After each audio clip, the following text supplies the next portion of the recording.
All right, in this lesson, we're going to talk about template tags. Now, template tags are special functions that allow us to easily get information and content from WordPress to use in our themes or plugins. Usually, though, we're using them in our themes. Now, here are a few examples of the many different template tags that are available.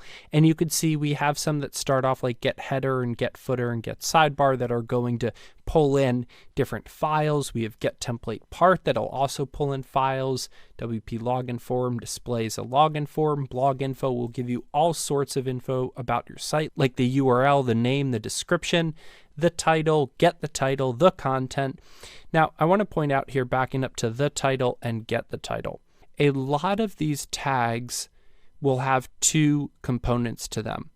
The title is going to get the title and display it. So it'll use like a PHP echo, which we've been looking at before, and that will display it. But sometimes you just want to get the title to do your own things with it, and you don't actually want to display right there. You might want to assign it to a variable and display it later. So that's where get the title comes in handy.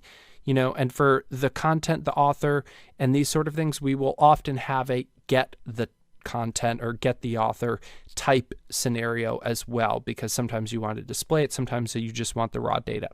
So categories tags, the comment author, so maybe you're displaying a loop and you want that. If there's a featured image, the post thumbnail, the permalink is a way to get the link inside of the loop to all sorts of things, whether it's the title or the page, whatever it is that you want to create a link to. Edit post link will give you one of those nice little edit links, so you could just click edit and it will hop into the back end and you could easily edit what you're looking for. The site URL, WP nav menu, displaying menu locations out, which is a little bit more complex. So the thing I just want to point out now is that there are tons of these, and in the lesson notes you could find a link to the page, and when we get to this part in the course, we're going to have a whole section of the course just on template tags. So don't worry about it too much at this point, but I would suggest you go check out that link just to see and get an idea of what is possible. So if you're someone who's played around with WordPress before, this might not be completely new to you. You may recognize a bunch of these and you may find some that are new.